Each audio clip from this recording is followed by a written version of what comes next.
सावन का पहला बादल उसका काजल बन जाए।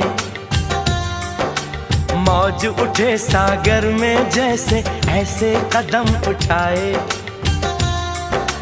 रब ने जाने किस मिट्टी से उसके अंग बनाए।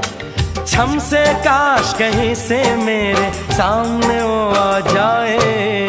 भोली सी सूरत, आंखों में मस्ती, दूर खड़ी शर्म।